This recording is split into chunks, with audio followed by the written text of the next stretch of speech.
try to fatten our pockets. Us niggas hustle for the cash, so it's hard to knock it. Everybody got their own thing, currency chasing. Worldwide through the hard times, worrying faces. Shed tears as we bury niggas close to heart. Or was a friend, now a ghost in the dark. Cold part about it, nigga got smoked by a fiend. Tryna floss on him, blind to a broken man's dream. A hard lesson, court cases keep him guessing.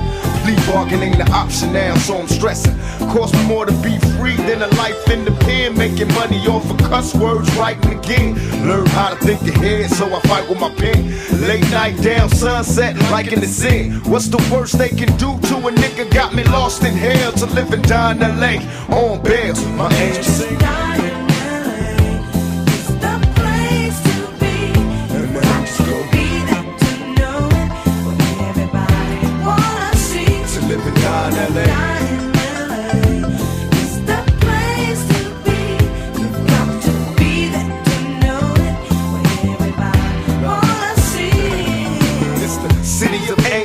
Constant danger, South Central LA, can't get no stranger. Full of drama like a soap opera. On the curb watching the kettle bird helicopters. I observe so many niggas getting 3 strikes, tossed from jail. Swear to pin right across from hell. I can't cry cause it's home now. I'm just a nigga on his own now, living life thug style. So I can't smile right into my peoples when they ask for pictures, thinking Cali just fun and bitches. Better learn about the dress code, B's and C's. All them other niggas copycats, these is G's. I love Cali like I love women, cause every nigga in LA got a little bit of thug in him. We might fight amongst each other, but I promise you this, we'll burn this bitch down, get us pissed to live and die in LA. Let my angel sing.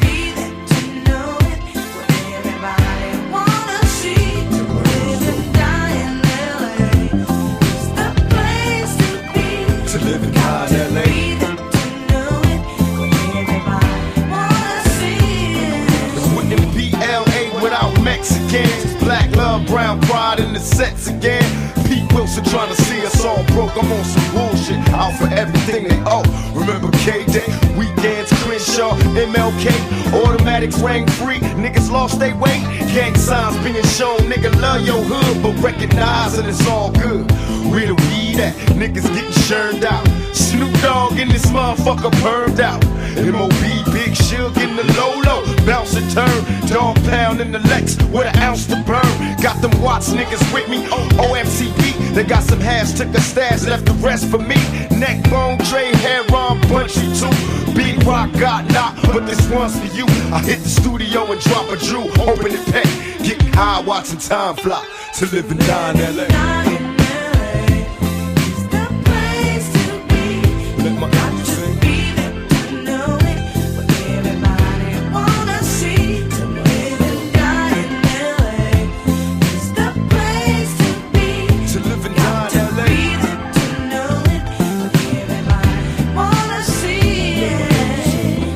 Go out for 92.3, 106. All the radio stations that be bumping my shit, making my shit sound quadruple, quadruple platinum. Let's go out to all the magazines that support a nigga. All the real motherfuckers. All the stores, the mom and pop spots, A&R people, all y'all motherfuckers. LA, California Love Park, motherfucking 2, without gay ass Dre.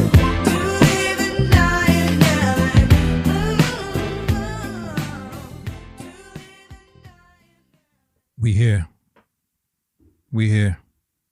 Street Science, you're on the air. What do you feel when you hear a record like Tupac's new one? We here. I love Tupac's new record. Right, but don't you feel like that creates tension between East and... I couldn't help but notice your pain. We're gonna talk about Pac tonight. It runs deep. Share it with me. Just for a little bit.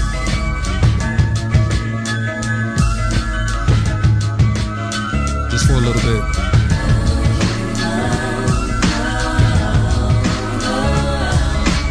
What's up, everybody? Welcome to Pontiac WYAC. We are here.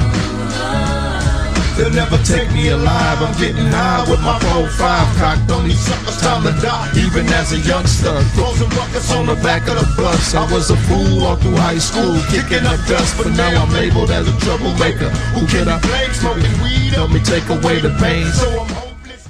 So what's going on, everybody? How you guys doing? I know we are going into the new week, and hopefully you guys had a good weekend and things like that. I am, messing around a little bit, and I'm like, let me just go ahead and go live tonight for just a little bit. But tonight, man, I really wanted to go ahead and highlight this Tupac case. It's very interesting what's going on with the Tupac case. And I don't know if anybody really has been watching it or been paying attention to a lot to it. But I'm going to tell you, me personally, I think the LAPD got something to do with it. Now, it's a lot. I've been following the whole Tupac thing ever since it happened back in 1996. Now, it's ironic. 1996 was the year that I graduated from high school, and was the year that I graduated from high school, and it was a peculiar time when Pac got shot the first time at Quad Studios, Manhattan, New York City, and he survived that shot. You know what I mean? He survived those 5 shots and made it through, went to jail, rapped about it, lived to tell another day. And those that lived it and the people that remember it, we felt like Pac was invincible. We felt like he was the Superman, you know what I'm saying? And a lot of people thought Pac was crazy, overall in a nutshell. But in death, I think he became more beloved and everything like that because the same people that was calling him crazy while he was alive, after he passed. And I think that's just how I go in general. People love you more after you're gone. But after he survived those shots and went to death row, that changed the whole dichotomy of everything that went on with Tupac. But overall, I don't think, in a nutshell, that I think Tupac and Biggie cases are intertwined, interconnected. I think Biggie situation is a casualty of war, more or less. But I believe the same people that took Pac out is the same people that took Biggie out was the same people that took out Pac. And the only person that was only there to witness it that's still alive, that was in the car, is supposedly Keefe D, the guy that's on trial right now, and Suge Knight. Now, Suge is not saying nothing. Suge is not trying to say nothing. Suge ain't trying to implement anything too much, but he's been giving clues over the whole span of these 3 decades. Suge said, basically in a nutshell, if you solve one, you solve the other. If you solve one, you solve the other. And I feel like the LAPD, pretty much, because you have rogue cops, and more and more is coming out. Also with Puff involvement, So I believe that at the end of the day, it's about to come out in the wash. Now, when it comes to the Keefe D situation, it's kind of weird what's going on with this, because Keefe D has been talking over the last 3 or 4 years, and it looked like a good diversion, because it's like this man been talking over the last 3 or 4 or 5 years, roughly, been on Vlad TV. My man been on The Art of Dialogue. He's been on a lot of different podcasts, and he had a proffer agreement given to him by the state office, if I'm not believe, of Nevada. Somebody gave him a proffer agreement, and I believe a proffer agreement is allowing him to speak on the murder, to speak on that homicide, and not be more or less hung up by the words that he said. Get out of jail free card, talking about it. Only to them, only to the police. But what happened was Keefe D got out of jail, and outside of that proffer agreement, he went on record not only talking about it, he was giving new and updated information. And I believe with everything that was going on with Puff, everything that was going on overall, And I think that brought the case back to life, and it put him back in the spotlight. And now here we go with this trial. In a situation like this, I don't think Orlando Anderson, this is me, I don't think Orlando Anderson was the one that did this, that did this shooting. I don't think, in a nutshell, because here's the other reason behind I don't believe that Orlando Anderson did the shooting.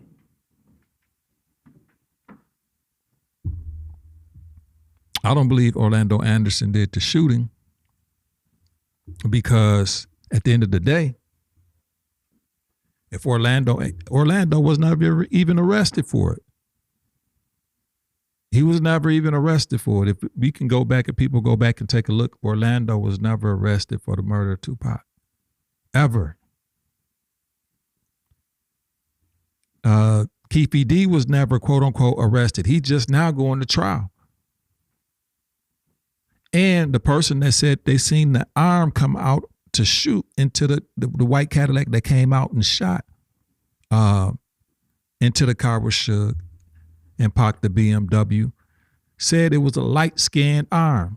Everybody that was in that car was 4 dark-skinned brothers. So who is these people? Honestly, who is the people that actually killed Tupac? Who were they? So I believe overall it's a cover-up for the LAPD. I believe it's a cover-up for the LAPD.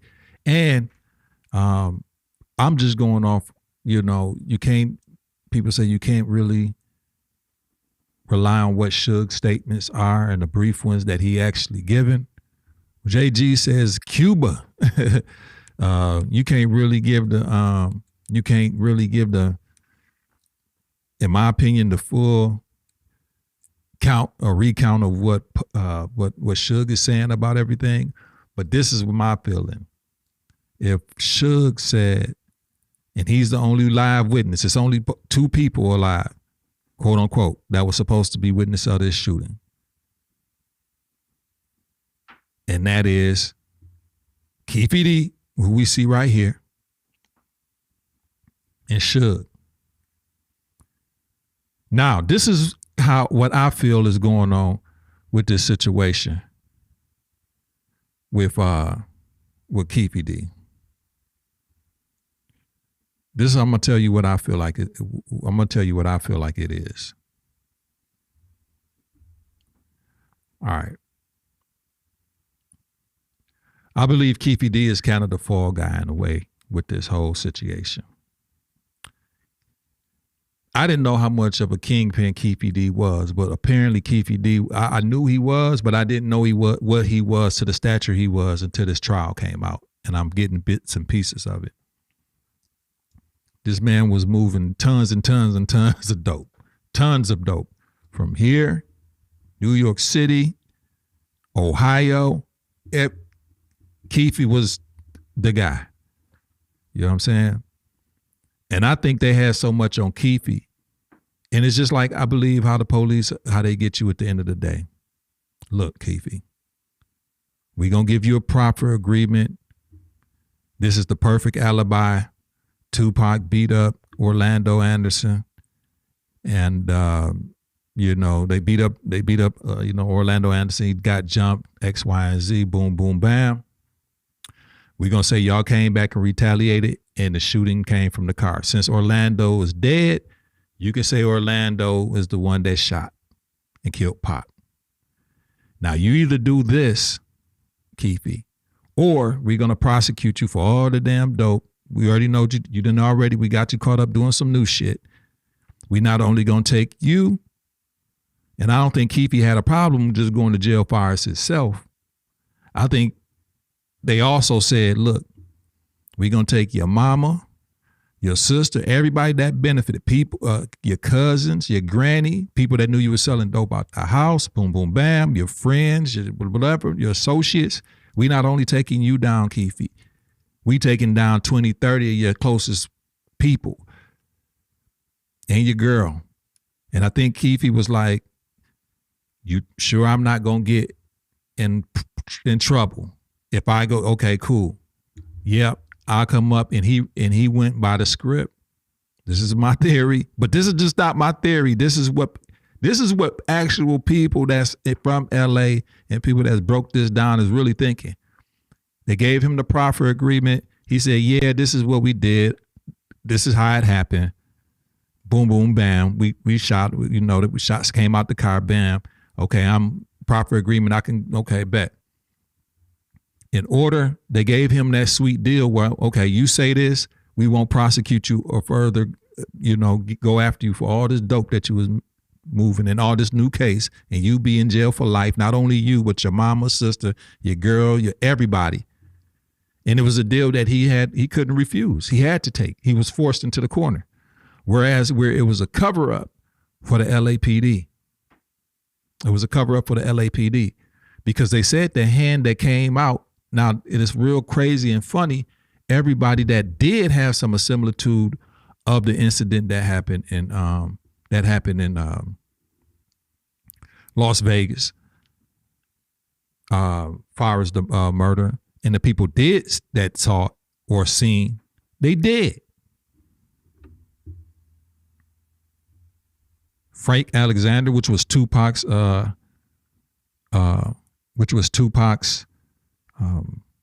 bodyguard. Frank is dead. They said Frank committed suicide. I don't believe it. I don't believe Frank committed no suicide. Gaddafi, which is Tupac's cousin, who said he saw a light-skinned guy in that white Cadillac. He didn't see no 4 dark-skinned guys in there. His report was, I seen 2 light-skinned guys in there. That was his report to the police. And a light-skinned arm that came out and shot. Gaddafi ended up dead probably 2 months after Tupac in New Jersey. He ended up dead. The police officer that was doing the main investigation, what was the, Russell Poole. He was investigating corrupt cops in Los Angeles for a long time. I remember it because when Pac worked, they started making, remember, DVDs, they started making VHS tapes, who shot Pac and blah, X, Y, and Z. Russell Poole, which was a detective with the LA Police Department, was doing investigations of rampart scandals in the LA Police Department, Los Angeles Police Department. And he was basically cornering and circling the wagons that they were the ones that had something to do with the Biggie's murder, and it connected to Tupac's. Now I'm gonna circle the wagon, and I'm gonna make this all come where it kind of makes sense how I'm thinking of it in my mind. Mob James, this dude right here, is coming to find out that a lot, and some of these guys are, have been paid informants. That's what's coming out in this trial, that a lot of people were paid to play, to keep themselves out of jail. Because you be looking at murderers not on trial. We looking at murderers on the stand here. When we're looking at Mob James then took people out of here. You don't think Mob James has an incentive to keep himself out of jail or whatever the case may be? So a lot of these guys are playing the game so let me rewind and backtrack just a little bit. So a lot of the people that did see anything that was in similitude of seeing or eyewitness account of what happened said the description of who was in that white Cadillac wasn't who's on trial, meaning was not Keefy D, was not Big Tone. They said that was in the car. Another guy, it was a big guy, whatever. And then it was Orlando Anderson in the back seat, they say, on the right passenger back seat. So if Orlando shot, he has to reach over Big Tone, which is in behind the driver's seat. Big Tone's supposed to be a big 6'3", 6'6" dude, whatever. He had to reach over and bust shots It kind of don't make that don't even make sense. Orlando Anderson ended up dead, also, and he always put his innocence. So at the end of the day, what I'm saying is that people that mostly everybody that was involved, quote unquote, that they said that did it, everybody in that car, supposedly everybody that was in that car for that murder, they all dead except Keefe D. He the only one that's not dead. Everybody dead. So out of those 2 cars, you got 6 people, 4 of them dead. I mean, 5 of them. You got 4 people that was in the shooting car and 2 people that was in the black BMW. 3 people out of that white car are dead. Okay, which is supposed to be Keefe D, Orlando Anderson, Big Tone, and there was another guy. Only one survivor to this day is there, Keefe D. Out of that other car, which was Pac and Suge, the only surviving person, witness, Suge. So out of 6 people, you got 2 people that's still alive. And Suge always said that it was never them. He always said it was never them. But what Suge did say, and I don't think he have an incentive to saying that it wasn't them or was them. But what Suge is saying is that if you solve the murder of Biggie, you solve the murder of the Tupac. He said it's the same people that's behind both. Now let's look into Miss Valletta Wallace, Biggie's mom. Biggie mom had a lawsuit, a $500 million lawsuit against the Los Angeles Police Department, wrongful death.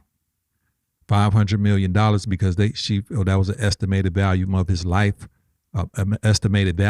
life, time earning as an entertainer estimated.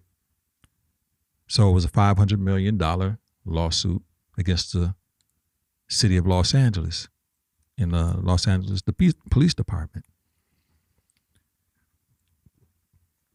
That investigator, Russell Poole, which was on the case about that and closing in on it's prime evidence that Death Row basically police they had corrupt police officers working at Death Row, but it was known fact that these officers that were up under question, that everybody say has did it or was a part of it, was in Los Angeles at that time and was in the vicinity at that time that Biggie got shot. And actually they were pointed out by Big Gene Deal. And he talks about, Big Gene Deal was talking about, I don't know if you guys know who this is, but I'm going to show you a couple of clips. Big Gene Deal, which was the bodyguard for Puffy, pointed out that Amir Muhammad, which was a Los Angeles police officer, approached Puffy's vehicle right before they left the Patterson's Museum that night. Big Gene showed him his gun, and the dude backed off and walked away. So at the end of the day, I think that the Los Angeles Police Department has something to do with this. I think it's a huge cover up, because if it was just a Joe Smo that killed these fellas, you got to think about it. These are 2 unsolved mystery murders. They connected. They've been unsolved for going on 3 whole decades. Now, where do you know where you could solve any type of situation at this point? They find everybody. They understand where you at. You know what I'm saying? These people not going to cover up nothing like that. They're not going to spend money on a trial in three whole decades from if they thought that that it would just keep it. Listen, this would have been done long time ago. But right now, I believe some truth is going to come out of this situation. Now, I do think at the end of the day, because Puffy name has been arising in the last, Puff name always been kind of thrown around in this. Not always from the very beginning, but there's a lot of information coming out about Puff. But I knew this information hearing about Puff long time ago, how he put a bounty on Tupac and Suge. Not only that, from Zip Von Erich from New York City, Harlem Hustler, how, Keefe D actually went into Harlem. This story is so deep and got so many doggone onion layer peels to it. But I believe that Puff did want Pac gone. But I don't know, ultimately, what I don't know as far as the missing piece is if Puff has some type of monetary backing or monetary agreement with these police officers or whatever the case may be. I don't really know. I do feel like Puff is involved in some type of way, but I just don't know. I mean, a great involvement. But at the end of the day, regardless if Puff is not, you know what I mean? And he very well may not be. Puff may have wanted them taken off the face of the earth. You know what I'm saying? But I think when it come down to it, the Los Angeles Police Department has something to do with Pac and with Pac killing. And it's just not a coincidence to me how everything is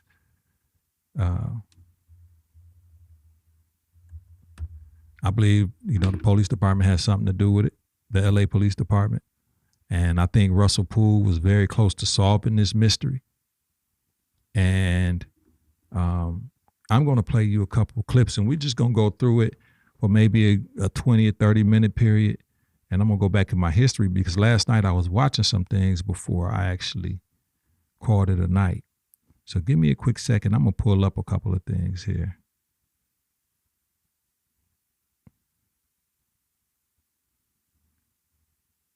But I do believe that also in a nutshell, I think also, I do believe in a nutshell, they wanted to take death row from Suge. You know what I mean? I believe that was I think that was on the table too. So let me go ahead and pull a couple of things up. So this is who I'm talking about when I'm talking about Gene Deal. So I'm going to go ahead and play some stuff with him. I listened to Gene got a story called The Last Big Night. And it's deep. And he talks about what happened the night of Tupac's passing. But let's listen real quick.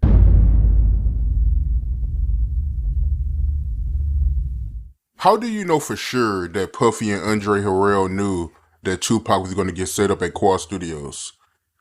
I never said that he was going to they knew he was going to get shot. I said they knew he was going to get dealt with. You understand? That end up getting Tupac shot by his actions. Tupac was there to get robbed. You understand? All right. Tupac was there to get robbed. He owed Jimmy Henchman some money. He was refusing to pay Jimmy Henchman the money, so Jimmy Henchman said he could work it off by doing a song with Little Sean or whatever. You understand what I'm saying? So now, check this out, brother. Puff was there to spy on Big. You understand? What did Little C say? I didn't even know Puff was in the studio.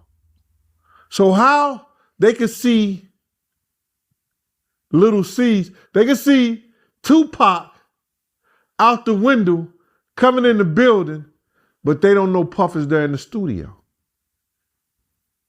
Did you ever think about that? Why does Puff stop by Lil C's them session? He want to catch Big writing for them. He want to catch Biggs doing songs with them so he could prove. And now he got Andre Harrell with him as a witness. Do you understand me? They go see Jimmy Henchman. What do Jimmy Henchman tell him? Andre Harrell can't stand fucking Tupac. You understand? Puff can't stand Tupac. What do you think the conversation with Jimmy Henchman and Andre Harrell and Puff in that office when they know Tupac is coming up there? What do you think the conversation is? Hold that thought. I'm about to straighten this little nigga out. He gonna stop talking reckless to me. I got somebody that's gonna tighten his ass up.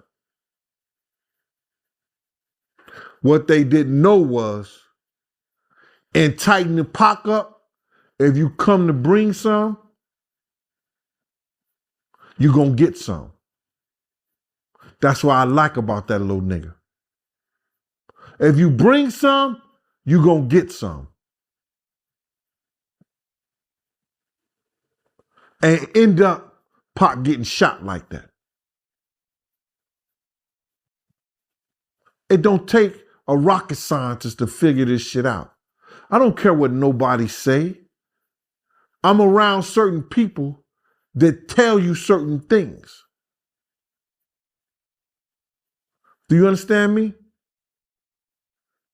Zip and Jimmy Henchman was like this.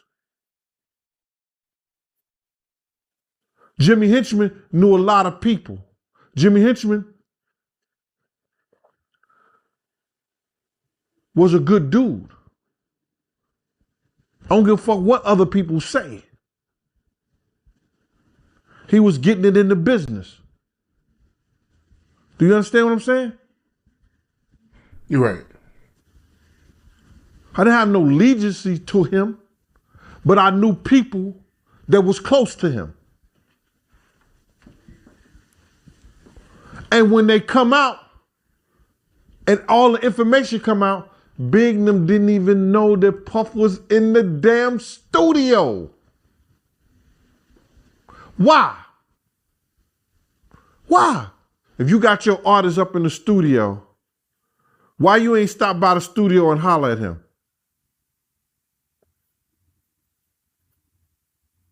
Why is Andre Harrell and Puff in Jimmy Henchman's office?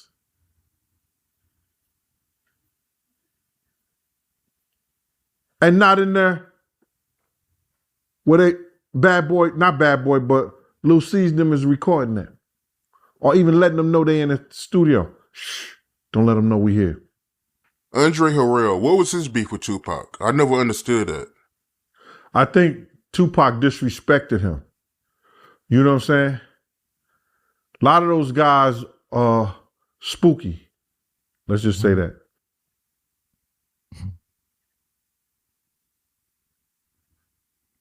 So this is Gene Deal. At the end of the day, for those that don't know who I'm letting you know, Gene Deal is or was Puff's head security guy for a long time, for a majorly long time, right? And he's in a real deal situation. Honestly, a lot of the information that he came out with, put Puff where he at right now. You know what I'm saying? Puff, a lot of information that Gene Deal came out with, basically in a nutshell, put Puff where he's at. So last night,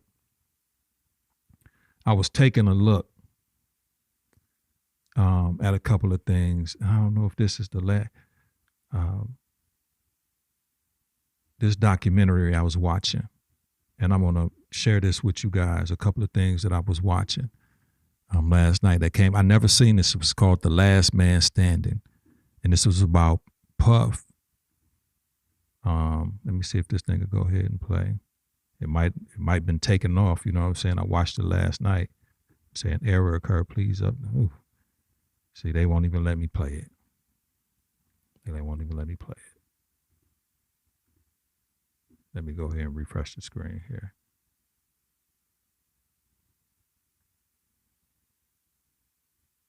They won't let me play it, y'all. They won't let me play it. Let me see. Let me go ahead and try it one more time. It's called The Last Man Standing.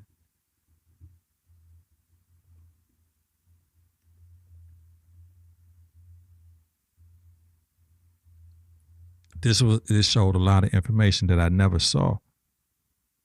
Here we go, right here. Hopefully they'll play it right. Let me play it right here.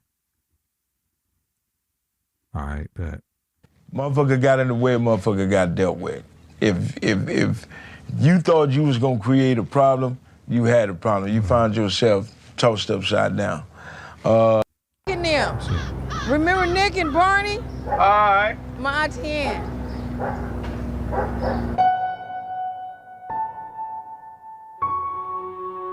So this is what I was watching. Tupac was so influenced by Suge that he joined the Mob Pirus, Suge's Compton gang, also known as the Bloods. He would become so gang obsessed that he would ultimately lose his life to it. I remember the first night when he turned MOB, we was on one side of the studio, and one of my little homeboys, Ty Cuz, rest in peace, he went around there and looked in the studio where Dre and Pac and all them was at, and he ran back around there at us and said, Cuz. I said, what's happening? He said, man, Pac over there in all red. We went over there and looked. I said, well, they got him. And we went on back over there to our side. That night we went over there and looked, and went in there and seen him in all that red. That night he turned MOB. Before that, he was hanging with us all the time, on the Crip side. He was a very kind-hearted person who got lost in the image of being tough. He just wasn't a fighter. He was definitely a lover, not a fighter. We still laugh about it. I'm about to get to this part. And that's all it is. Now I'm about to get to this part. I had to skip amongst the part that I wanted to get to right here. But this is called The Last Man Standing. It's Suge Knight and the murders of Tupac and Biggie. But I think Miss Volata Wallace is going to come up in this part. I'm going to be quiet, and whoever's listening can listen. And, you know, if you'd like to call in, 249-05-1128, and to speak your piece on this. But I think it all comes down to the Los Angeles Police Department. Is repercussion, revenge. Somebody got to do something. Something got to happen, because if don't nothing happen, then you'll have everybody and their mama from everywhere trying to get at you because y'all sat back and let Tupac get killed. So it had to be something. Biggie shouldn't have came to California after Tupac died. That was a bad choice for them to make. With the East Coast, West Coast thing, like I told some before, it's just a situation where it was just me and Pac had our little differences or whatever. But I'm here to take over, say that it's all over with. I'm in the West right now. If you need me, if you want to see me, talk to me, whatever you want to do, cool. Now's the time, call on up. And they all on Power 106, and they just all over the radio stations, and you know, and Pac is dead now. I'm like, what the fuck is these dudes thinking about? And it's already a undercurrent grumbling happening in LA. Like, these niggas got a lot of nerve. They just think they gonna just come out here. I'm serious. These is now all the gang dudes in LA. And I'm talking about Mexican gangs too. This had none of this, one just black gang saying, we gonna get them motherfuckers. Hey, what's up, big? Here we go.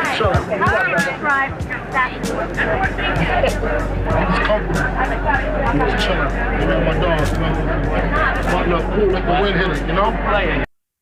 Smart founders know something most people miss. Get your domain name even if you're not ready to launch your business. With Keep going. Both theories about the shooting of Biggie Smalls agree that Suge Knight ordered the hit from prison. Kading argues the police were not involved and the hit was carried out by blood gangsters. Russell Poole has always argued that dirty cops did. Now, this is what I was talking about. This part right here, Russell Poole. Always felt that dirty cops. He wound up getting killed at the LA Sheriff Department. They called him for a meeting and they talking about he had a heart attack. I don't believe it. Let's go. Nobody believe it. Not just me. The more I'm listening to it, I'm like, yo, what's happening? Cool like a wind hitter, you know? Both theories about the shooting of Biggie Smalls agree that Suge Knight ordered the hit from prison. Kading argues the police were not involved and the hit was carried out by blood gangsters. Russell Poole has always argued that dirty cops did it. You know, had it been just your ordinary drive-by shooting by some unexperienced gangbangers, we would have solved it a long time ago. That's what I'm saying. Just what Russell Poole just said. If it was just some unexperienced gangbangers, this murder would have been solved a long time ago. Talking about Biggs. Just like Nipsey Hussle, just like Pop Smoke, just like all these cats.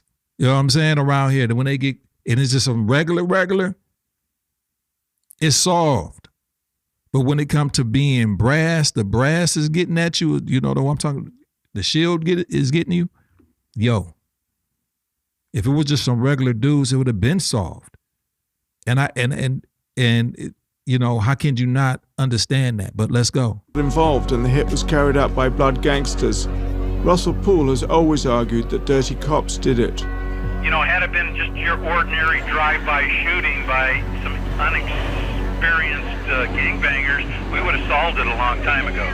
No question about it. But you got to think to yourself, well, who could do this and get away with it? You got to get into their minds. Cops. Yeah, we need an ambulance on Fairfax and Wilshire.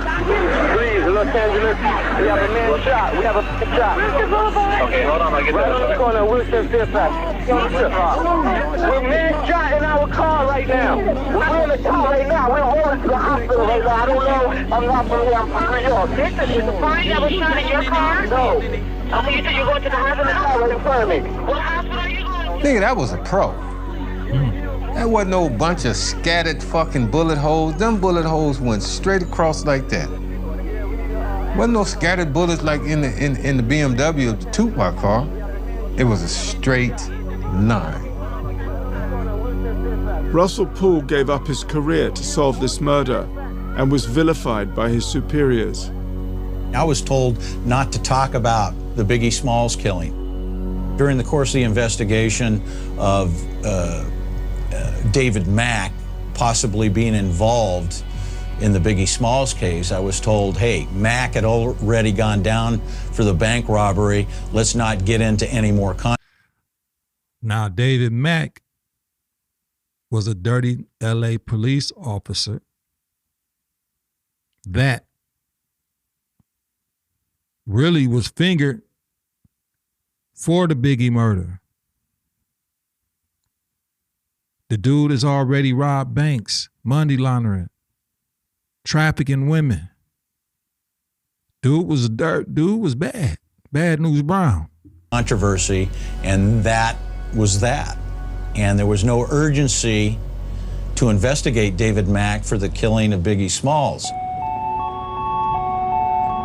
4 years later, in the year 2000, when still nobody had been charged for the murders, we take Russell to New York and introduce him to Valletta Wallace, Biggie's mum, who was equally frustrated. Hi. So this is, Hi, Mrs. Wallace. How you doing? I'm Russ Poole. Hey. Nice to meet you. Oh, hey there. How are you? Nice to see you again. Hi there. you know, there are some private investigators working on some good leads. And if they come up with some good stuff, we'll be sure to come back out here. Okay. Valletta went on to file a $500 million lawsuit, an estimate of her son's lifetime's earnings, against the city of Los Angeles. All it was is a Puffy and Suge Knight war. So if that's the case, Puffy, Suge Knight solve your damn problem. They should have done that. So that's where the East Coast, West Coast thing came. Everybody wants to be famous, so they went to the newspaper and gave their own little stories, and everybody started East Coast, West Coast. East Coast was Puffy, West Coast was Suge Knight, East Coast was Biggie, West Coast was Tupac. Come on now, you're messing with lives here, and that's exactly what happened. 2 lives were lost as a result of what? Stupidity? Years later, I discovered that this earlier film I did with Valletta did prompt an FBI investigation into possible LAPD involvement with her son's murder. I literally was watching TV one night, and I came across the... And this goes back to what I was saying at the very beginning.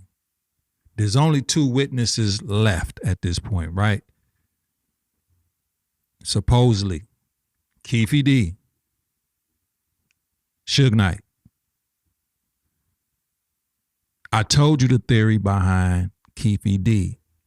And I ain't the one that's came out with that theory, but it make perfect sense when I hear it. You take the rap, or you and your family, your folks, all y'all, up under you being a kingpin in Los Angeles, and we done caught you up multiple times, not just you going to prison, everybody going to prison. We're going to give you a proffer agreement. You say that y'all killed Pac, boom, boom, bam, take the heat off the LA Police Department, quote unquote. We'll let this slide. You take this deal, or you going to prison, your mama and everybody go to prison. Suge, on the other hand, which was in the car that was receiving the bullets, receiving the gunfire, Suge came and didn't say it was Keefe D. These guys grew up together playing Pop Warner football. He know when you see Suge wouldn't have had no problem saying Keefe D and Orlando Anderson was the one that shot them. He wouldn't have had no problem saying that. What Suge said is, if you solve the Biggie's case, you solve the Tupac case. So the key to the Tupac case is the Biggie's case. The key to the Tupac case is the Biggie's case. But what has happened is there's been played a diversion, as we say, in there's been a good diversion played on people, make you look misdirection, as they call it. Look this way while we go this way, hand the ball. And I ain't saying that I believe in Suge on all things, you know what I'm saying? I think no, I don't see where the man have no need to lie about who shot him. I just don't. And not only that, Yaki Gaddafi, which is Tupac's cousin, said it wasn't those guys that they saying it was. Well, Orlando, he said it was a light-skinned arm that came out of the window and shot. None of them 4 occupants in that Cadillac was dark skinned. Was light skinned. They all dark brothers. Keefe D, Orlando Anderson, Big Dre, whatever his name is, and the other dude, the driver. All of them said basically that it wasn't the driver. He said it was 2 light-skinned dudes. And Yaki Gaddafi said the dude looked like a broad in the face. A light-skinned, that's what he said. And Yaki Gaddafi got killed maybe 2 to 3 months later in New Jersey. He's gone. Frank Alexander's gone.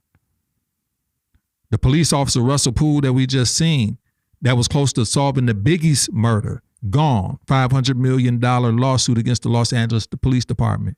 And what Suge been saying for the last 30 years, 3 decades, he said that if you solve the Biggie situation, you solve the Pac situation. He said it's the same group of people. There's a cover up. Let's listen. This documentary is on the whole Biggie murder. So I wrote up a long. So this right here, this guy right here, that's Gene Deal. This the guy that we just saw. This is the guy that was Puff's security dude. Him and Puff fell out about a lot of different things, but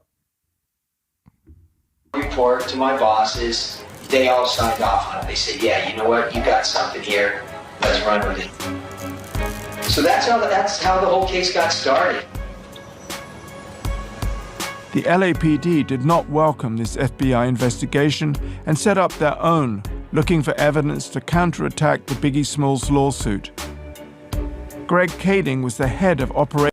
Now, Greg Kading is the police officer that had took charge of the investigation after Russell Poole, in my opinion, got unalived. I don't believe he had a heart attack.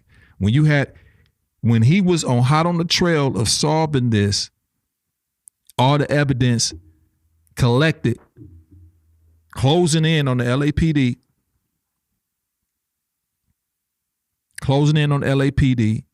he all of a sudden had a meeting at the LA Sheriff Department with him, LAPD, I believe, LA Sheriff Department.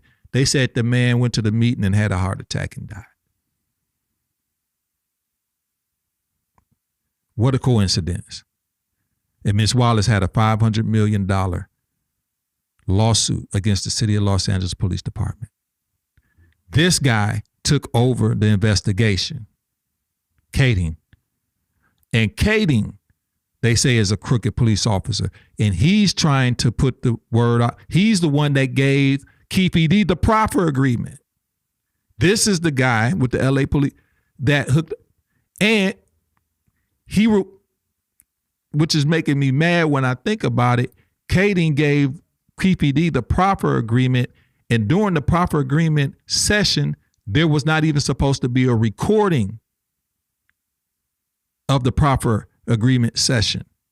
But now it wasn't supposed to be a recording of the proffer agreement session, okay? Come to find out, he was one of the guys that was in the room with the for that. Come to find out, they playing the proffer agreement tapes in the trial right now.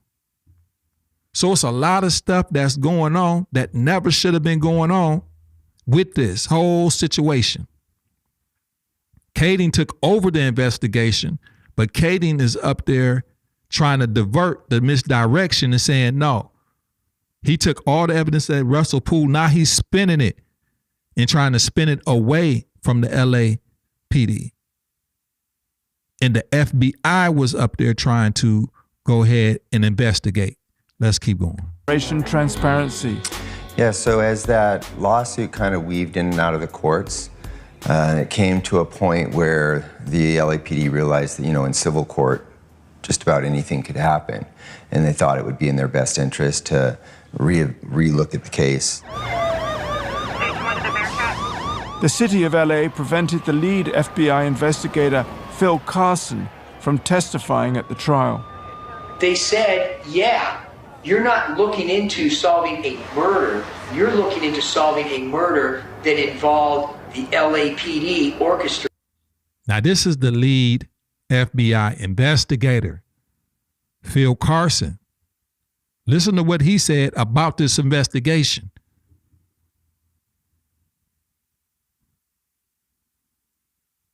See, because you could take my word, and it make me heated because, how does this equivalate, you know what I'm saying, the WYAC, Pontiac, and this and this and this and that? Because these two young brothers, got killed around in my early stages of my life. I'm 17, 18 years old. What we would have had in the leadership and the leaders of these young dudes. Why did they want them out of here? Because they was going to transcend and be so much more than what they were at that moment. And also it had money and ownership tied all into it. And I think Biggie's murder was a collateral damage murder. To look like it, to spin it and divert it to make it look like an East Coast, West Coast war. A retaliation. It was more of, if we take Big out of here, then it's going to look like an East Coast, West Coast war, boom, and better yet solidifies that, because the damn knot was tightening around solving, or even the discovery of what really happened in the Tupac case. And even in those early years of it, okay, let's get Big. And Puff was stupid for bringing Big out there in Los Angeles. I didn't even understand it. I remember watching the Soul Train Music Awards. I'm like, yo, what is he doing in Los Angeles? Like, come on, even a street guy could see in a nutshell. Like, why is he even in Los Angeles at this point? Why is he there? This is the FBI lead investigator, at that time, talking about the LAPD. So let's go back. From testifying at the trial. They said, yeah, you're not looking into solving a murder. You're looking into solving a murder that involved the LAPD orchestrating it. They said, you guys got to squash this subpoena because if Phil testifies, we got at least a 50-50 chance of losing a $500 million lawsuit. And to be honest with you, they're right. They got I think it's better than a 50-50 chance. With Base 44. So, we're going to continue. Let me let this commercial go ahead and play. So, the FBI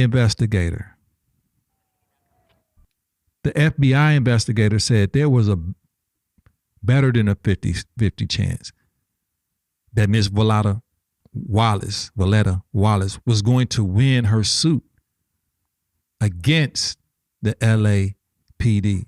And if she would have won the civil suit, or that suit against the LAPD about the murder of her son, the notorious B.I.G., it would have opened up the criminal case against the LAPD. And what did Suge say? If you solve the Biggie's murder, you solve the Tupac murder. And people been saying that for a long time. And they knew if this happens, this is going to roll right back to the LAPD. And it's really all happening and unfolding in this trial that's going on. Greg Kading, who headed up the LAPD task force, disputes that LAPD cops were involved in the hit on Biggie Smalls. He not only wrote a book, but was involved in a major series on Netflix and on BET, and his views are widely accepted today. He says that officers Mack and Perez... All right. These two guys right here. This is who I believe Yeedy Gaddafi, Tupac cousin, saw in that Cadillac in Las Vegas. The same guys that was involved with Biggie's. Perez never worked at death row, but we came up with new evidence showing Greg Kading is incorrect. David Mack, the LAPD officer, never ever worked or was affiliated and associated with Death Row Records at all. Neither was Rafael Perez. And those were the two individuals that jailhouse informants had claimed were part of Death Row's security. They weren't, ever. And that was looked into not only by the original investigators back in the mid-90s. And this another guy named Reggie Wright Jr. Reggie Wright Jr., which was a Compton police officer. Reggie Wright Jr., which was a Compton police officer, and his father Reggie Wright Sr., which was a LA County sheriff. Now, Reggie Wright Jr. had a security company for death row, and it was called Right Way Security. Right Way Security. He employed those two officers as being security, armed professional security for death row. Even though Tupac had his own security in Frank Alexander, which wasn't a police officer, these guys up under Right Way Security, up under Reggie Wright Jr., who I will show you. If you remember, anybody that the case or followed or understood anything about this case, told Tupac security, told them not to use or not to bring, not to be armed that night. So none of Tupac's bodyguards or the bodyguard's entourage was armed that night for security of Tupac and Suge. Up under the jurisdiction of Right Way Security, which was employed by Death Row, and these two dudes right here were employed by Right Way, working the Death Row detail. Officers Mack and Perez never worked at Death Row, but we came up with new evidence showing Greg Kading is incorrect. David Mack, the LAPD officer, never ever worked or was affiliated and associated with Death Row Records at all. Neither was Rafael Perez. And those were the two individuals that jailhouse informants had claimed were part of Death Row's security. They weren't, ever. And that was looked into not only by the original investigators back in the mid-90s, but also by our task force.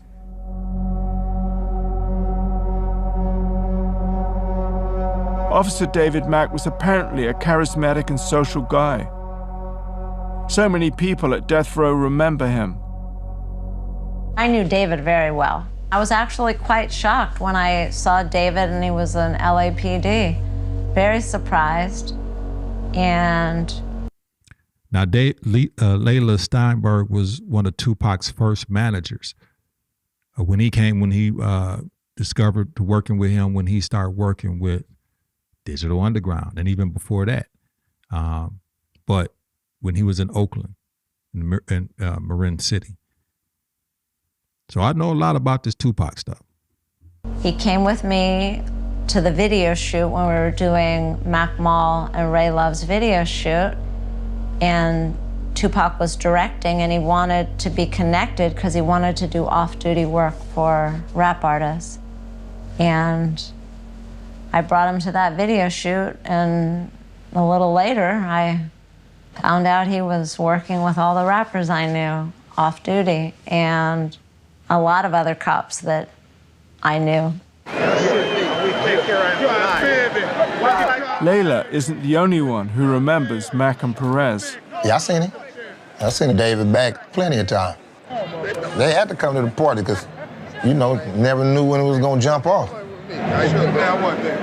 Hung out with them, been in the room with them, been around them, you know. Ever since they been around, I was around. I saw all them guys. And who was the other one? Rafael Perez. Rafael Perez, seen him too. All that. But like I said, shit, it wasn't no different from us. Only thing, they had badges, we didn't. So we might be somewhere, it go like this. We get into it with whoever we get into it with, and when the police rush us, our police rush them. That's how it went. That's how the get down went. Yes, Officer Perez, he was friends with Suge. I've seen him up there several times, and he was friends with Suge. I seen him in uniform and out of uniform. And when he out of uniform, he try to look like he cool and shit. He wear little accents of red, like try to fit in and shit. I'm like, oh, that's the police dude. But I never knew that he was the part of that Rampart Division shit until I seen him. Like, out of all the police in the world that I remember him from being up at Death Row. And then there was another one, the one that they said killed Biggie, right? black dude, he used to be up there too. I don't know if he did this, but the one that they had on the news, he was there a lot. Hi. Hi, my name is Tami, and I would like. It's deep. It's deep. It's real intriguing. It's real intriguing. Let's go ahead. I'm gonna continue going with this. You know what I'm saying? We're gonna get through with this, but it's very interesting. So one of the things was that they not only, the reason why those crooked police officers went after those two guys and Reggie Wright, and I'm going to actually put a picture up of Reggie Wright.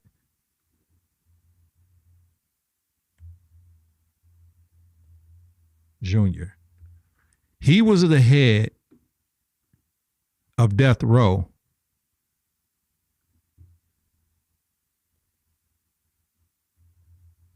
Security.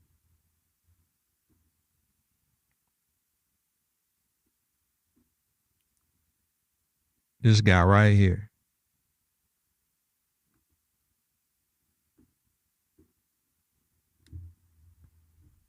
Reggie Wright Jr. He was a head of Wright Ray Security. That was his company. He employed those two other dudes.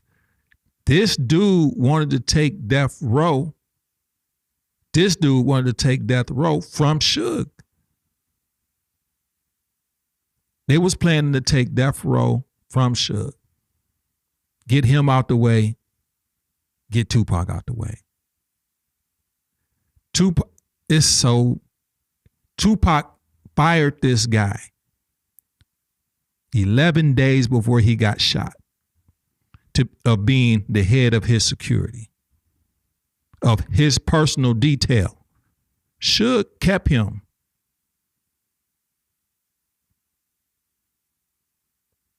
Why did Tupac cut this dude out the equation?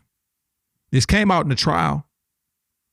Why did Tupac fire this guy 11 days before he got shot? He fired him and he fired David Kenner Jr. I'm going to show you who David Kenner is.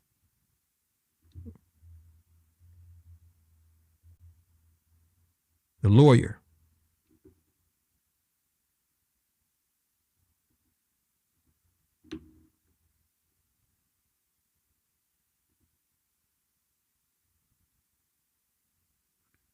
So I'm going to show him to you real quickly.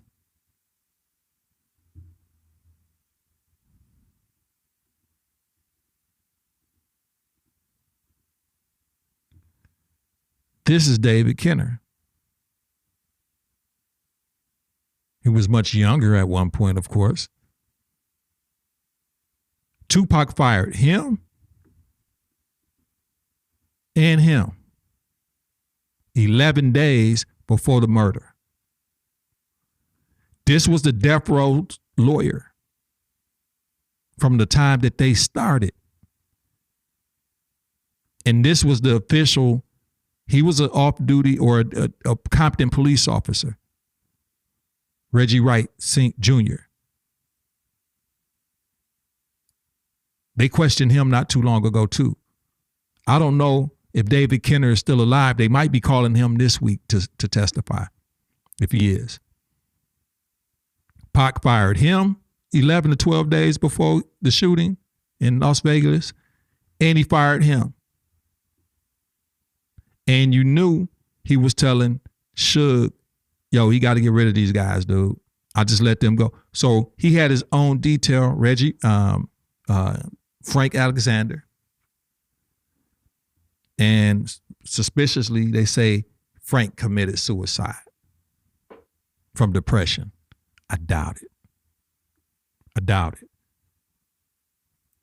Coincidence. After Suge got locked up in jail, this guy right here controlled death row the whole time while Suge was in jail. So he took this guy took over. How did he take over and run death row?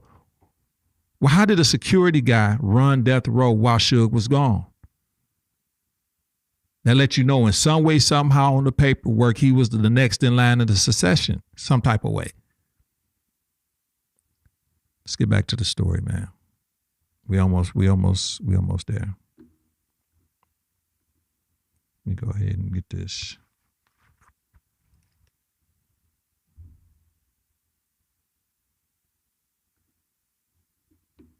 Now, right here. What makes Kading's comments about Mack and Perez look especially weak is that even Police Chief Bernard Parks himself said they worked for death row. We know that David Mack and Rafael Perez both work security in this rap culture as it relates to some of these artists. But we have had the death row records, but we have no information, nor has any information come forward that would cause us to believe that either one of them are suspects. If in our continuing investigation we uncover facts that we can prove, then we will continue moving forward to clear that case. But until then, what we've seen so far is merely undocumented speculation that has not led to any significant leads. It would appear that Police Chief Bernard Parks should have been well acquainted with Mack and Perez, according to Xavier Jimenez. One of the most shocking things in that Board of Rights, or any that I've ever done in over 30 years, was there was a photograph of Rafael Perez and David Mack, who were the two police officers that were bad news, and a woman standing in the middle. And they were all dressed in red from head to toe, a hat, whatever, which is the color of the blood gangs. There's the Crips, and their colors are blue. And so these guys were dressed in red. And they were standing behind a table where there was a cake that said something about Blood's Rule or, something like that. And I was startled because I recognized the woman. And it was the daughter of Police Chief Bernard Parks. So you mean to tell me this guy that we just saw, this dude, the police chief, his daughter, draped in all red, was with David Mack and Rafael Perez, the two dirty cops that's in question for the big murder? His daughter, he just basically said, yeah, boom, boom, but he didn't go that far. His daughter hanging out with them. All these dudes crooked, bro. All fingers point back to the LAPD, brother. Let's go. Police Chief Bernard Parks, who it appeared was a Blood gang member. That's incredible. Yeah, tell me about it. I looked at this thing, I turned to my two partners and I said, "Is this the way I think it is?" And they said, "Yeah." The Biggie Smalls estate lawyers were never able to get a copy of this photograph, which mysteriously disappeared. It is also alleged that Michelle Parks and Officer Rafael Perez were in a dating relationship. Officer David Mack was later convicted for this bank robbery. It's alleged that on the night of the robbery, Michelle Parks, Mack and Perez celebrated at the Rio Hotel in Las Vegas. When on a subsequent occasion, Michelle Parks was arrested in Las Vegas for narcotics. So Michelle Parks, the daughter of the police chief we just looked, was arrested for dealing with David Mack, the dirty police officer, and Rafael Perez, who were insinuated in the Biggie Smalls unaliving. It is Rafael Perez who posts bail. Xavier also mentions the account of this man, Bo Agnew, and another cellmate of Officer Perez, who alleged Perez took part in Biggie's murder and were threatened with death if they testified against him. Let's listen. I have a great admiration and respect for the Los Angeles Police Department, but this is the one time, and I've been around the department 40 years as a civilian. And one of the things that I think bothered me the most was how this one case being the murder of Biggie Smalls, and everything that emanated from it was really problematic. And in this particular case with these two prisoners, they were visited at their prisons, 1,000 miles apart, and told not to come and testify in the Board of Rights hearing that I was involved with. And they were told that if they did testify, that friends of Perez who were in prison would have them killed for testifying, for snitching. That I found to be just abhorrent, just illegal. And it was LAPD police officers who told them. Two detectives, and we heard it for the first time when Kenny Boagny sort of blurted it out. I asked him a question, and he started, kind of shaking a little bit. And then the advocate for the department, who's like the prosecutor, he jumps up and he gets in his face and he says, "Keep your mouth shut. You were told not to talk about that." That was so unreal. I'd never seen that in all the years of being involved with the department.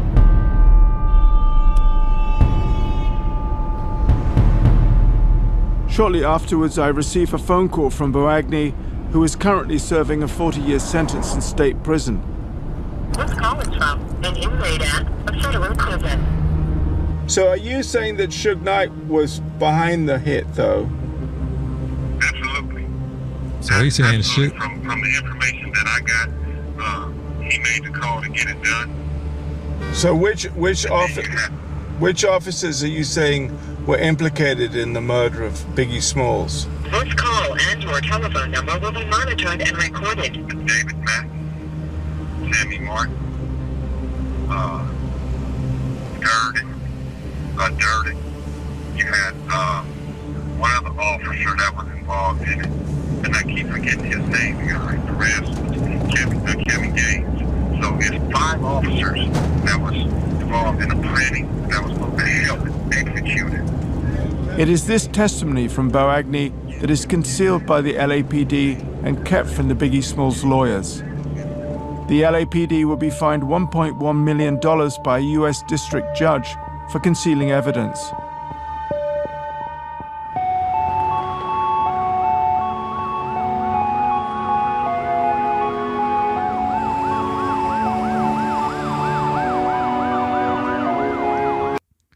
So, if this is what this guy's saying, he's saying the LAPD has something to do with it, called out by Suge Knight to do that. Is that why Suge can't say who did it? But him also saying if you solve one, you solve the other. It's a lot, man. It's a lot. But I don't believe Suge had nothing to, man. However, it's Kading's unfounded theory that over time, with podcasts and TV shows, is accepted as valid today. Whereas Russell Poole, an outstanding police officer for 20 years, is discredited and ostracized. I mean, I almost took my life, but it was my kids that actually saved me, okay?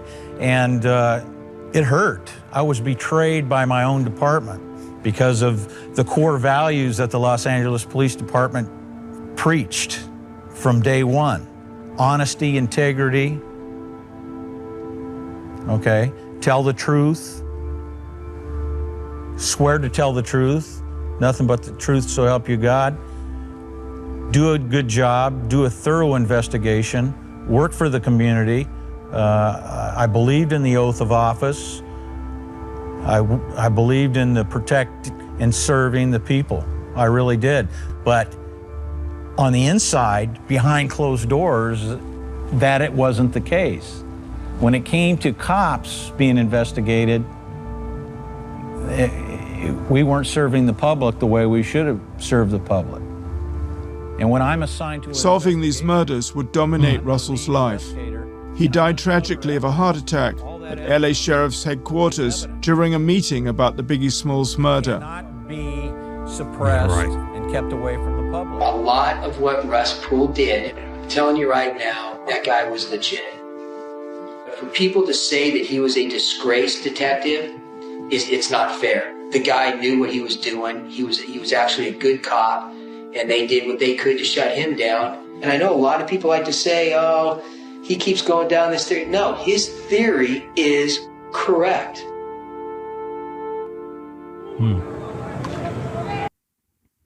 So there we have it in a nutshell.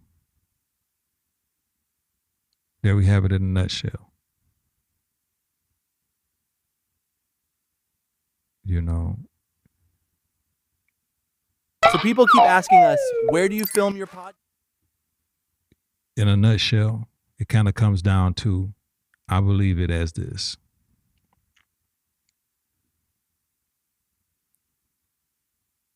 If you solve the Biggie murder, you solve the Tupac's murder. And I say this because I do believe what Suge's saying, that it's the same group, it's the same entity that was behind both. The same people that were behind both. And I truly do believe if you solve one, you solve the other. So we got a couple more minutes left on this, and I think I had a thorough breakdown. You say you feel like we're having a watch party? Yeah, what would you say? What coincidence died still trying? It's deeper than rap. It was deeper than rap, but the LAPD did this.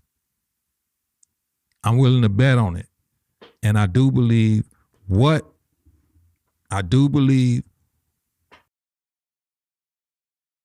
is coincidence. And it's factual that if you solve one, you solve the other. I don't know if my stream just hiccuped or not, but I do believe what Suge is saying. If you solve one, you solve the other at the end of the day. And it come down to, that's what it is. That come down to what it is. And because the people that witnessed Tupac's murder didn't say those people that actually saw, said it wasn't no Keefe D and no Orlando Anderson. Orlando Anderson was never even, again, Orlando Anderson wasn't even arrested or served no time for it. Crazy, we still talking about all these years. The truth will come out in the rinse. It will.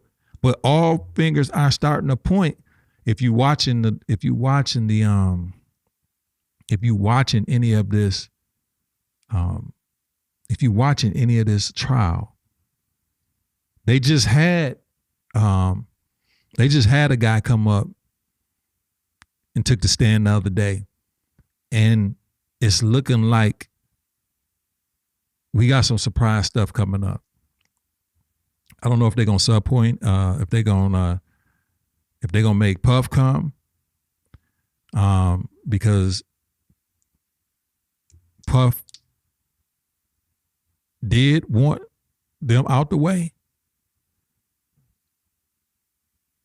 but at the same time, it's a lot, and I think Puff might end up having to come, but it's a lot of fingers that's also pointing to, it is kind of showing that Keefe D didn't do it. So let's go ahead and finish this out.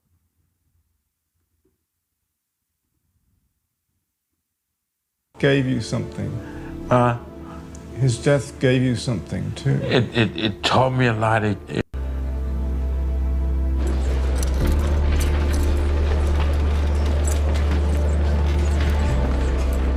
Karma's a motherfucker, and he's paying for it. If you ever been to prison, you ain't got nothing but time to think, especially when you sit in that damn cell. You gonna think about every one of those guys that's dead. Your Big V's, your Herons, your Hen Dogs, your Chins, your Buntries. You're gonna think about all of these guys that lost their lives.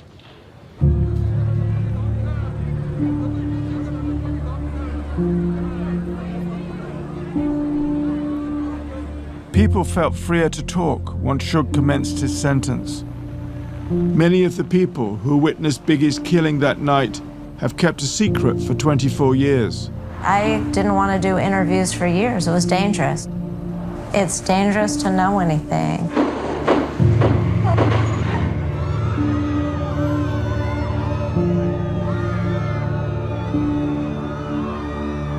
I was there that night Biggie got killed. And so were some of the LAPD officers we talked about. I would put money on LAPD's involvement, you know. They're all not on the force anymore, so I guess it doesn't matter, but...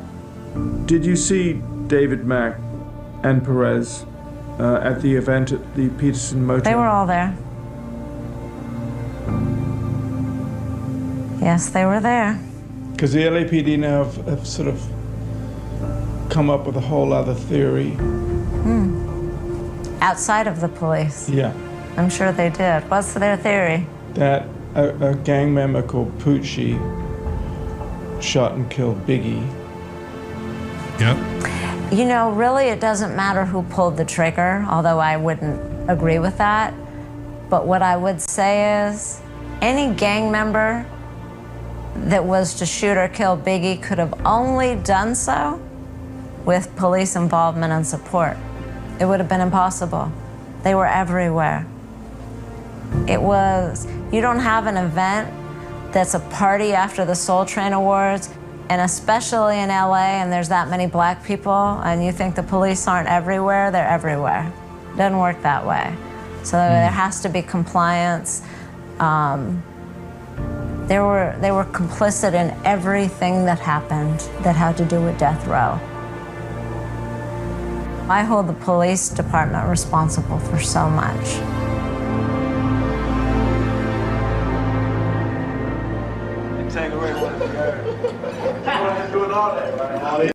I'm Sarah Pounds, and in our house, I'm with her. I'm totally with her, dog. I'm totally with what she said. You ready, nigga? Yeah. Ready for that raw dog shit, nigga? I hold the police. These dudes, Pac was taken out because Pac was on the way to becoming way more than what he was at that moment. I believe that a 2-for-1 was a good situation. Getting Puff, no, I'm sorry, not getting Puff, but getting Suge. And I think in a lot of ways, Suge is a scapegoat for a lot of stuff. Coming to find out, Puff is the one that was the real one, like doing all the crazy, wild stuff. But I ain't saying that Suge ain't do what he did neither. I believe there was a plot to take death row from Suge. Ultimately, who got death row? Suge don't have it no more.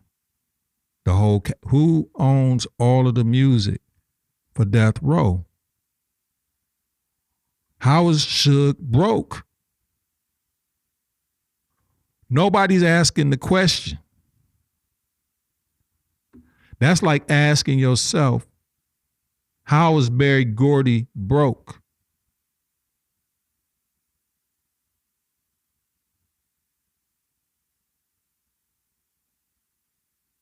How can he be broke when he got had all the Temptations music, David Ruffin as a solo artist, the Jacksons 5, the Four Tops, Smokey Robinson? How is Suge broke? Who took his company? How did it happen? Real question. That, what they just showed of Puff, not Puff, what they just showed of him, this is when he went to jail this last time and him being in jail or prison right now, his last stint, this is when, you know, he got in trouble when he was on the set of the NWA movie, and he messed around and ran over old dude with a car that was busting at him. They been wanted Suge out the picture. And I ain't a Suge advocate, but they been wanted Suge out the picture. I ain't saying Suge ain't do a lot of wrong stuff. But they wanted Suge out the way. They wanted to take Suge's company.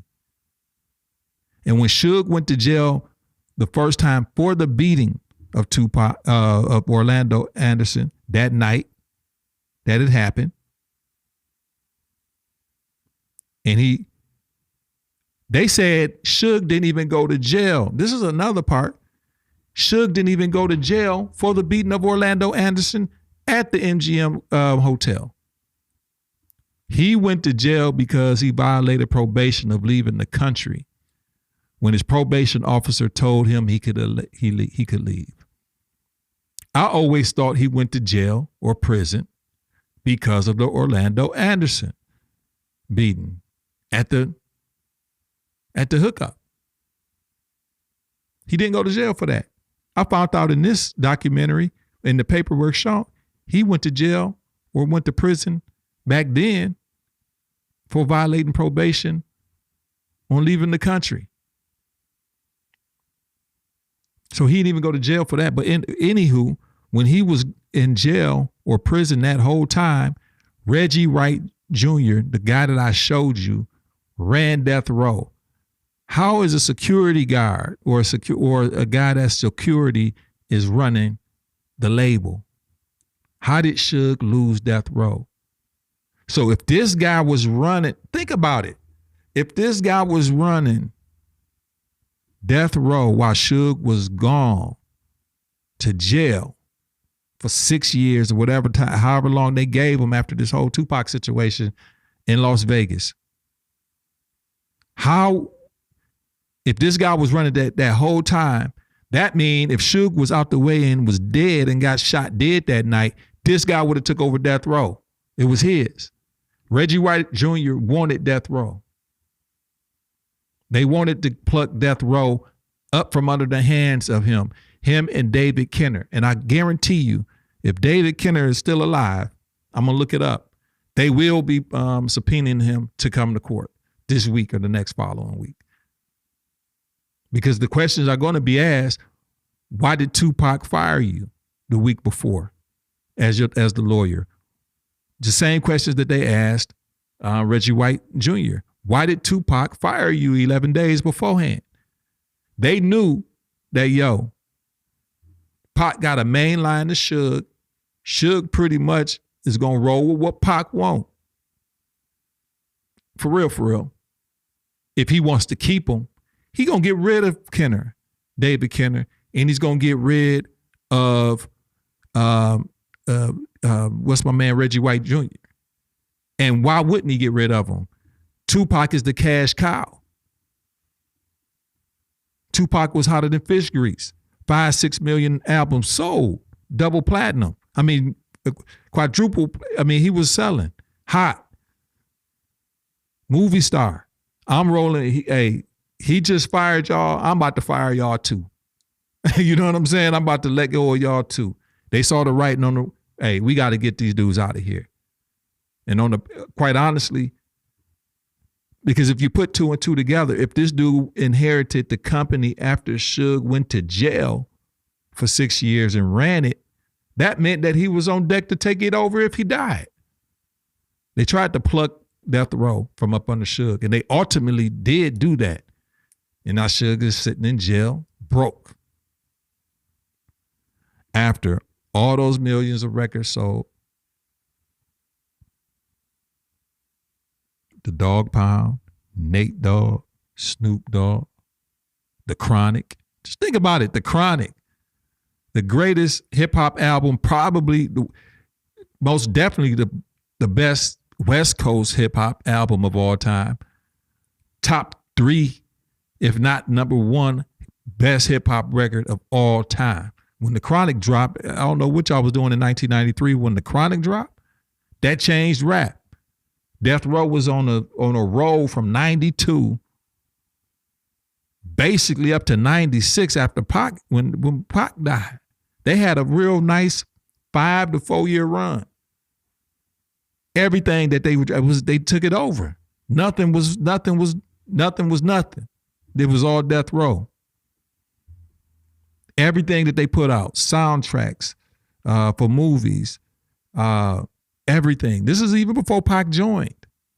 Now, I'm not saying it was the smartest thing for Pac to actually go to Death Row, but they was hot. You know, so I could see somebody wanting to steal your company. Suge didn't make it no better for all the foolishness and things that he was doing, but I could see why somebody would want to steal the company from him. And I tend to agree. The same people that killed Biggie is the same people that took out Pac. It's the same people. Corrupt Los Angeles police officers.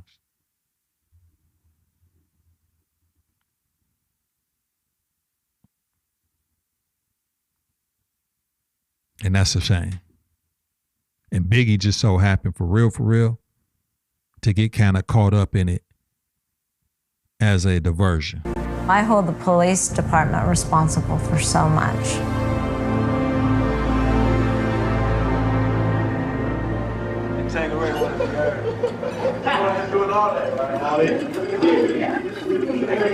What up? You ready, nigga? Yeah. Ready for that raw dog shit, nigga? I only know another ground, man. Okay, all right.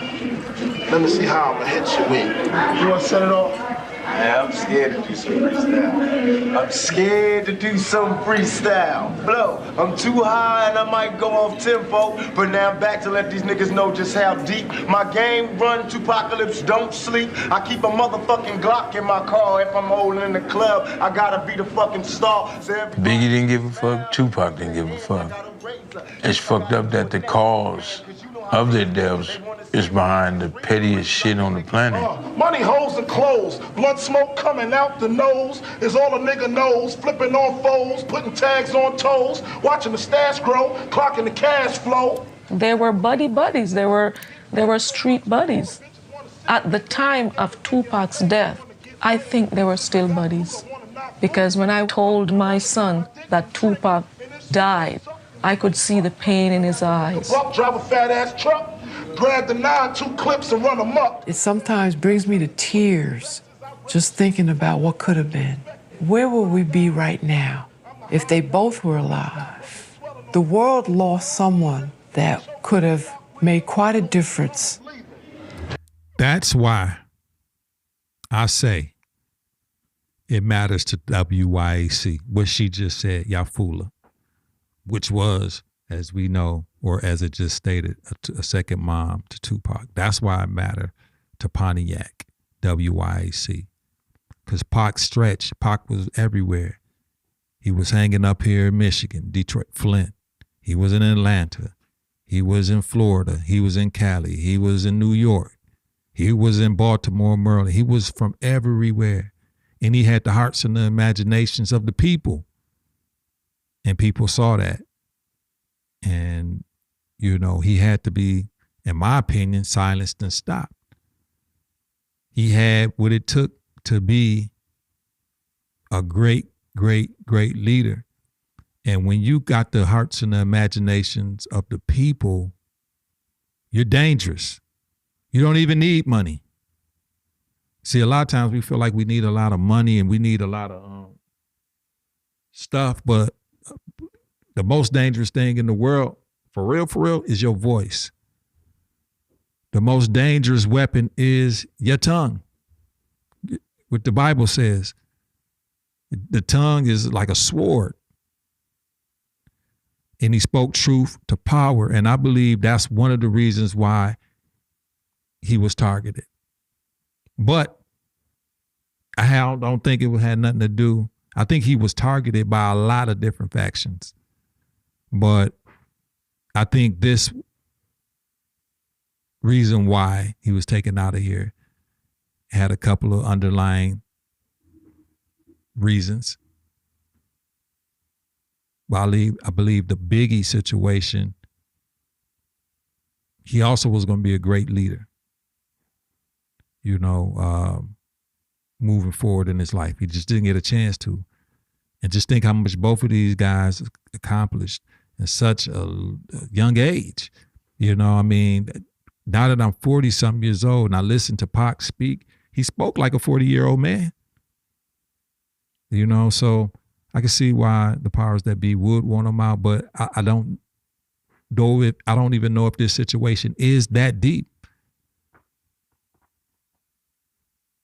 But I do think the Biggie's situation is a collateral damage. It had nothing to do with no East Coast, West Coast war. It had nothing to do with no East Coast, West Coast war. That was the misdirection.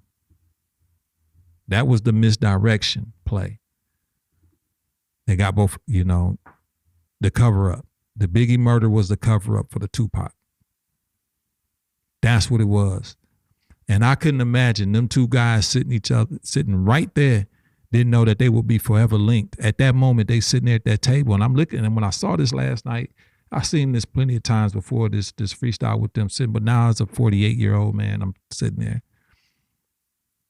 looking at it as with older eyes and life experience, and like, man, these guys, who would have known? And we don't know how life turns, tips, and tilts. You know, you don't think like, God, these two guys are forever linked. You know what I mean? But Big's murder happened because of Tupac. It was the cover up for the Tupac situation. It was the cover up. It was the perfect storm, and we can hide it up under East Coast, West Coast war. And it had nothing to do with that. Had nothing to do with that. In my opinion, and as evidence is coming out, it's showing that the LAPD had a lot to 100% those corrupt cops from the LAPD. I don't want to say just that, but the corrupt cops of the LAPD at that time had a whole bunch to do with Big's murder. And I tend to believe what Suge said and other people said. If you solve the Biggie case, you solve the Tupac case. If you solve the Tupac case, you solve the Biggie case. So we gonna see as this trial go ahead and dwindle on down who they gonna call, what they gonna bring to the stand, who they gonna bring to the stand, how things are gonna play out. But we're gonna start seeing in the next weeks to come, I believe, some things we didn't even hear before. We got the preliminary people out the way. Now we starting to see people we never even saw before. We about to start seeing people we ain't even heard talk about this that's gonna have to talk. They're gonna bring Puff. They're gonna bring Puff. And Puff is gonna have to talk about his involvement about something. You know, might not be groundbreaking, but they're gonna bring Puff because they're going to bring Puff because Puff's name is coming up too much. They're going to bring Puff because Puff's name is coming up entirely too much. So with that being said, you know, God bless them and wherever their eternal home is. And it's crazy that it's 30 years later because it don't seem like it, but that's how time flies. Thank you for joining me on this edition of Pontiac WYAC. And the reason why it mattered, because it said it's our voice, it's our community, and it's real conversations with real impact. You know, and these types of things impacted where I'm from. And I know they impacted from where you from. My culture, these guys impact hugely, you know, and it impacted people here in Pontiac, in the Detroit metro area tremendously, and it still impacts it. You know, think about the music that we have today that we hearing. If these two guys stayed alive, the rap game as we know it wouldn't even be like what it is. All that mumble rap and that craziness, like I ain't saying it would have stopped up, crazy, but these two, a lot of people wouldn't even have careers if these guys was still alive. This opened the door for a lot of things for other artists, namely Jay-Z. Long as Big had New York locked, the only other guy that was getting it in New York was Nas. Nas was in Big basically held down New York. And you know what I'm saying? Big just had the more commercial success. But Nas was hanging with Big and Pac when it came to individualism. So that would have been the big three. You know what I'm saying? Or the big four, Nas, not Pac. The two from the West Coast, Pac, Snoop. New York, Puff. Now I keep wanting to say Puff. Big and Nas. That would have been the foe. That would have been the foe. And I ain't saying nothing would have came up under them. They definitely would have. But it was such a gaping void when both of these dudes got killed. Because think who came right after, really, and people was comparing them to Pac. X came. X would have been still tough. He would have still made it. DMX. But it left a hole. You know what I mean? That it was a real big hole that these guys left that never really was quite filled. We had some great rocks that came through that really filled that, situation. But for them to leave at such an early age, and I don't believe, I don't believe they hit their peak when it came to musical. So that being said, thank you for another edition of Pontiac WYAC. I didn't know I was going to go this long, actually. And, we had a good time. I say we had a good time. And I'm setting, like I say, I got my little new setup kind of going and just trying to work some things and some kinks out. And I'm going to still be inviting people to come on the show. Definitely come on the show. You're welcome to come on the show. But if you come on the show, your internet has to be right. Your internet has to be on point. Make sure your internet good. You can't really be this new system or this other system that I'm working with. We got, when you come on, the internet got to be right. Because if it's not, people thinking it's me. You know what I'm saying? So you got to make sure that your internet right. Don't be popping and skipping and things like that. Because if it is, I'm going to have to cut it, you know what I'm saying, and just keep going. But phone calls are always welcome. I just want to make sure that we don't lose momentum.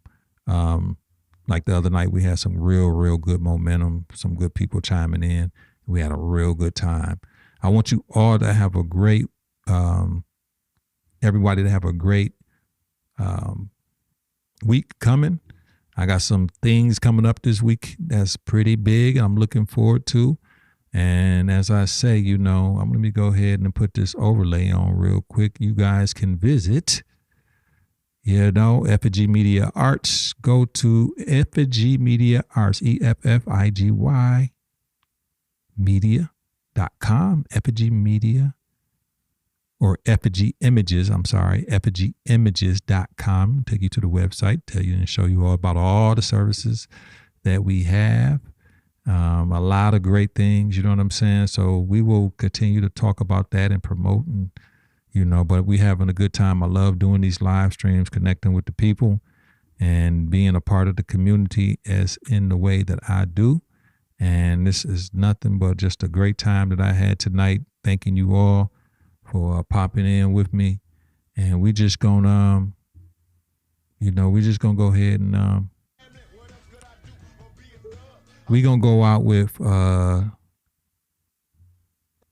Tupac. And you guys have a great day tomorrow. And maybe we might come back tomorrow.